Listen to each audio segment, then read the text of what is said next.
C'est parti pour ma chronique ciné Fantastic Four First Steps ou Premier Pas. Si jamais vous n'écoutiez pas en cours d'anglais, attention, comme d'habitude, c'est une review 100% spoiler et 100% mauvaise foi. Attention, je vous laisse 3 secondes. 1, 2, 3, c'est parti. Fantastic Four, Premier Pas donc, est le premier film de la phase 6 du MCU, le Marvel Cinematic Universe, avec, entre autres dans les rôles titres, Pedro Pascal, on va y venir après, et Vanessa Kirby. C'est réalisé par je sais plus qui, de toute façon j'ai pas retenu le nom. Et bien bizarrement, j'ai envie de dire, c'est une... Alors sans parler d'une bonne surprise, on va dire que... Eh bien, je me suis pas trop ennuyé et je dois avouer que le film m'a plutôt plu. Il est vrai que j'en attendais pas spécialement grand chose, donc j'y suis allé plutôt décontracté. J'ai revu les 3 films précédents des Fantastic Four où il y a des bonnes choses, il y a aussi des choses à jeter dans ce film. Clairement, moi, c'est l'esthétique globale du film, dans un style plutôt rétro-futuriste qui fait bien évidemment référence aux Indestructibles, qui eux-mêmes font référence aux 4 Fantastiques. La boucle est bouclée, mais je trouve que voilà, cette esthétique un petit peu ancienne, dès le début du générique, moi je trouve qu'elle marche bien. Bizarrement, ça m'a fait penser un petit peu au film Joker, qui se situe dans les années 60-70. Ce petit côté esthétique du film, moi, que j'ai trouvé plutôt sympa. À ce propos, je vous renvoie vers un article d'Allociné sur le premier film des 4 Fantastiques qui n'a jamais été tourné au cinéma. Et en fait, apparaissent les 4 Fantastiques de l'époque, donc je trouve que c'est un joli clin d'œil qu'a fait Marvel, le réalisateur et le scénariste au niveau du casting des 4 Fantastiques. Alors si la Torche et la Chose n'ont pas grand chose d'exceptionnel, j'ai trouvé que la Torche était un petit peu effacée, la Chose pareil est un petit peu en retrait, mais je trouve que le gros point positif, eh bien c'est Vanessa Kirby qui campe une Sue Storm assez crédible, assez sensible. J'ai vraiment bien aimé cette actrice. L'autre point positif, c'est Galactus. Évidemment, alors Galactus, on avait été un petit peu déçu dans le second film des 4 Fantastiques, et là je trouve que, ma foi, tout est respecté. Alors je suis pas non plus un inconditionnel du personnage, la crainte, la puissance, le côté un peu énigmatique, un peu demi-dieu du personnage, tout sonne juste, tout sonne bien, cette espèce de dieu illuminé. Après, la surfeuse d'argent, donc... Ouais, oui, allez, pourquoi pas. On va dire que ça fait une petite nouveauté par rapport au film qui était précédemment sorti. Je peux pas non plus dire que j'ai été emballé par ce personnage de surfeuse féminin, mais on va dire que, bon, voilà, allez, ça apporte une nouveauté. Donc je trouve que sur ces aspects-là, ma foi, le film, bien, remplit un petit peu le cahier des charges et un petit peu les attentes que j'en avais. Au niveau des points négatifs, c'est là où ça va charcler. Pedro Pascal, quoi. Mais qu'est-ce qu'on va encore nous mettre Pedro Pascal dans les 4 Fantastiques? Le gars, il a été dans 2 séries Star Wars, il a été dans The Last of Us. Qu'est-ce qu'on vient nous mettre Pedro Pascal?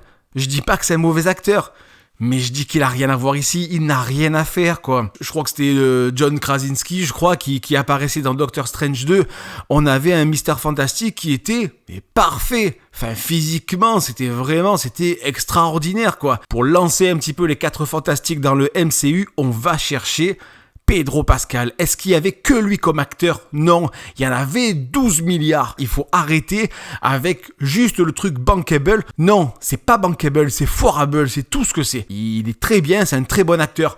Pas dans les 4 Fantastiques. Niveau ressemblance du personnage, c'est 0 pointé. Niveau jeu d'acteur, bon, il peut être tranquille pour les Oscars, il peut rester chez lui parce qu'il n'en aura pas. Arrêtez avec cet acteur.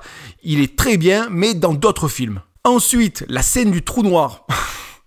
Bon, allez, on va dire que c'est un hommage à Interstellar et à Christopher Nolan. Mais Christopher Nolan, il s'est levé comme ça pour dire la relativité du temps et tout. Romilly, il arrive, il a pris 20 ans.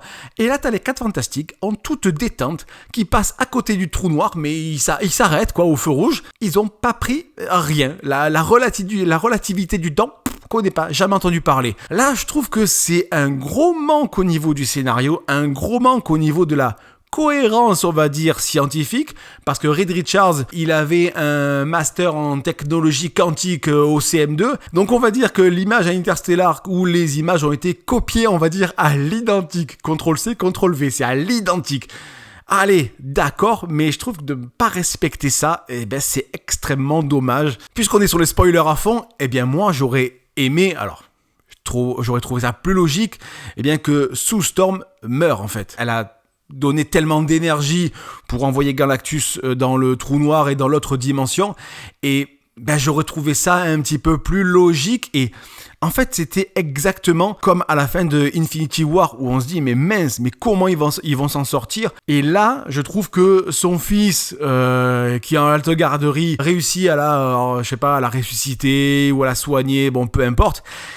Moi je trouve que c'est dommage. Ça aurait peut-être été bien que le personnage meure, même si encore une fois je le dis, Vanessa Kirby est vraiment extraordinaire dans le rôle, mais j'aurais trouvé ça bien pour mettre du coup les 3 personnages restants dans une situation assez compliquée. Je fais confiance à Marvel pour un clone, une version parallèle d'elle-même, j'en sais rien, mais voilà, moi sur le coup, quand elle s'est réveillée, je me suis dit c'est un petit peu dommage. Je passe outre la deuxième scène post-générique qui est d'une inutilité totale. Ça, il faut que Marvel arrête avec ça. Ça devient irritant, comme c'est pas croyable.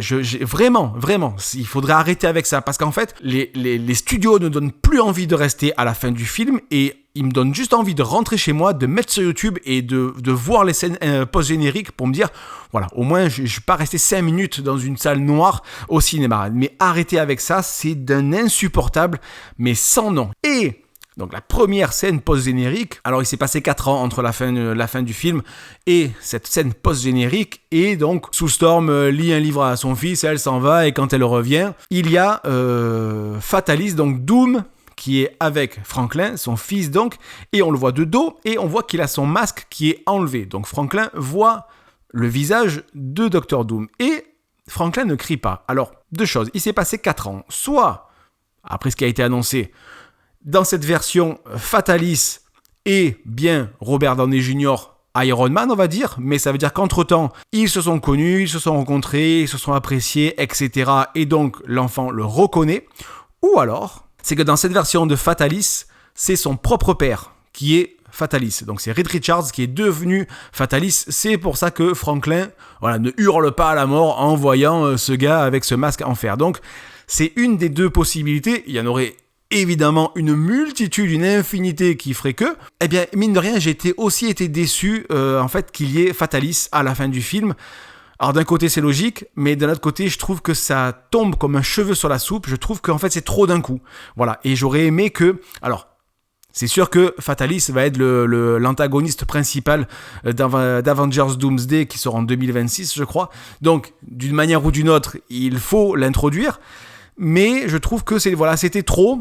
J'aurais peut-être préféré un petit caméo de Fatalis dans le film. Voilà, quelque chose de plutôt éthéré, de plutôt subtil. Bon, c'est Marvel, donc la subtilité, on va passer outre. Plutôt que les gros pieds dans le plat. Fatalis. Voilà, je trouve que ça c'est un peu dommage. Malgré tout, ce 4 Fantastiques, je l'ai trouvé plutôt sympa. Voilà, ça se laisse regarder. Il y a quelques incohérences. Si on chipote, on trouve à redire. Ce n'est pas non plus le film de l'année, mais on va dire qu'il lance de manière plutôt correcte la phase 6 du Marvel Cinematic Universe.